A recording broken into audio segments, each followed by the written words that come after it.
So, a long time ago, I read Iron John by Robert Bly. I dipped in and out. They were busy days. I wasn't looking for answers, but I loved his conclusions, such as they were, enigmatic they were, and I knew I was about to do some big works, so he was a comfort that the mysteries I was going to run up on I was ready for.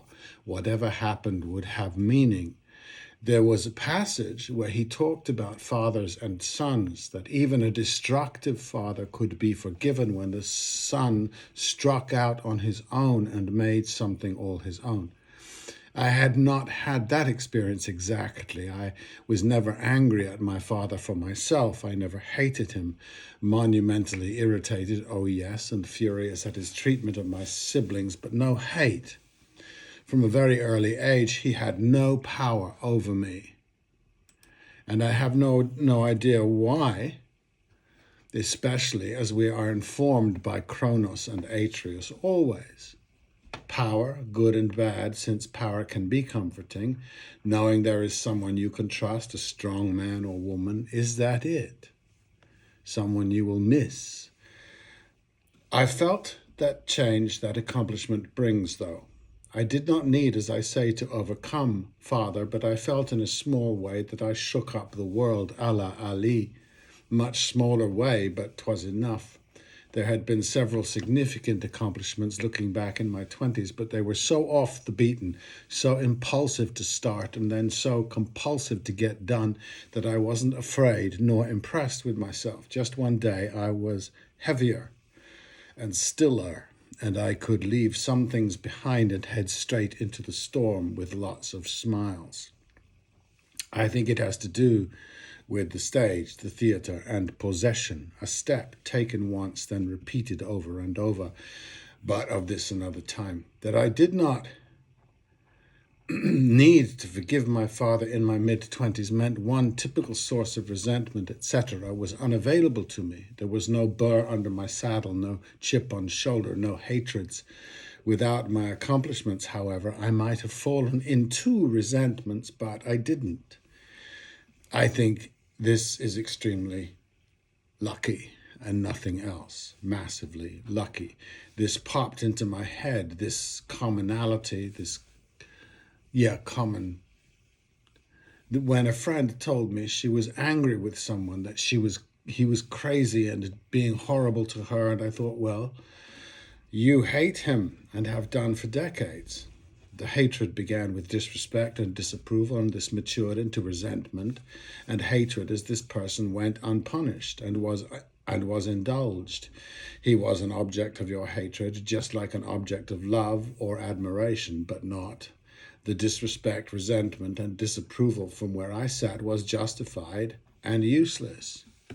So Bly is very helpful. No matter how badly you have been treated, worse than all, more crippling than the rest, is the hatred this engenders.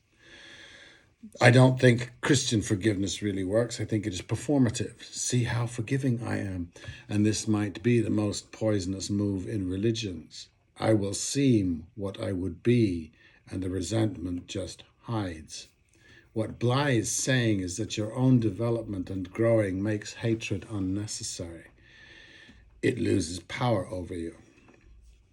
It hit me that maybe hatred is biological, like fright and flight, any other emotional instinct, and it came back to power, that this force grips us, hate, or maybe love even, resentment.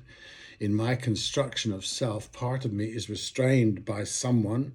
I cannot get to fulfillment because you are in the way, obstructing me. That is the Bly epiphany for me, when we realize we can function fully whatever that world does or is. Our inertia is not their fault. This has been prelude. When we are being brought up or otherwise growing up, is it universal that we are trained in the specialness, separation, distinctiveness of our family, clan, tribe, race, country, or religion? I only ask because this process of education, indoctrination, seems to be quite universal, nay common. and then seems to set us up for much of what follows in our adulthoods, bad and good. I don't remember paying much attention to this kind of manipulation. I didn't have those questions that needed answering. As I became aware of it, the tellers of these stories, these parables, seemed very old and rather distorted, and the stories seemed very important to them, though not to me. When I was 11, a math teacher in Colfax Grade School, Squirrel Hill, Pittsburgh, Pennsylvania, in 1967, showed her class, including me, a film about the red tide and yellow peril. I was being told that I and we were threatened by these awful people overseas. In fact, they weren't even really people. They were an amorphous orc-like blur. This went on and on until today. But I remember at 11 that it was brand new. My previous 10 years, I'd heard none of it. Lucky me. Then there was the Pledge of Allegiance, which I was aware enough to think was just weird. I went home to atheists. There had been a dabble in Sunday school in England before 6 years old, awareness of the Adhan in Iraq, and sacred Sundays in Trinidad when it seemed everyone but us was off to church, especially the poor.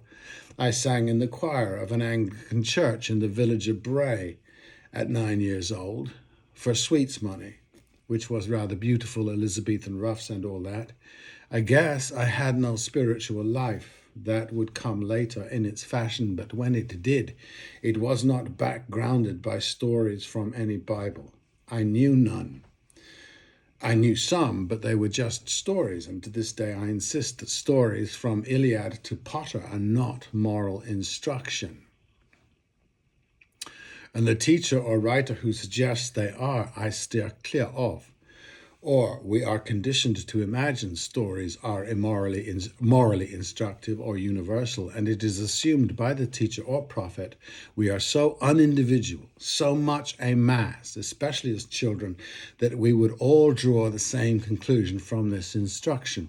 For some reason, when Daniel meets the lion, I felt bad for the lions. And when they don't eat him, I imagined it was because they were compassionate or not hungry. There is much spirituality in my version, a belief in the goodness of lions. So, with this conditioned childhood, does the Catholic or Jewish parent say, of course, I want my kids to find their own way? No, it would defeat the purpose. This might be harmless, except the person with this unshakable belief in a special and unique identity based on common tribal genetics, or their omniscient who looks over only them, might imagine they are good and the rest of the world from other genes with other gods or none at all are not good, are inferior. And vice versa. Stop me if this rings a bell. Now, I cannot relate to or have any judgment about what good this type of upbringing does. I don't have this type of upbringing, and since we are told it is human to need these beliefs and identities, I must have an inhumanity. But the evidence that it causes us, or you the humans, to do much that is inhumane is rampant. And while we wait for this to dawn on American leadership or of both parties, apparently all of Western Europe's power elite, we have no one in that elite to at least insist on a ceasefire. Suggest a ceasefire. I think there is a caution beyond this one, if that were possible. This usurpation of individual identity by church and nation is not healthy. If you are bewildered by unwarranted surveillance, right-wing nationalisms and their natural fascisms, wandering suicidal children, various addictions, and extraordinary tolerance of Übermenschen tendencies among the super rich, tendencies we allow because we are rooted in them, is not going well.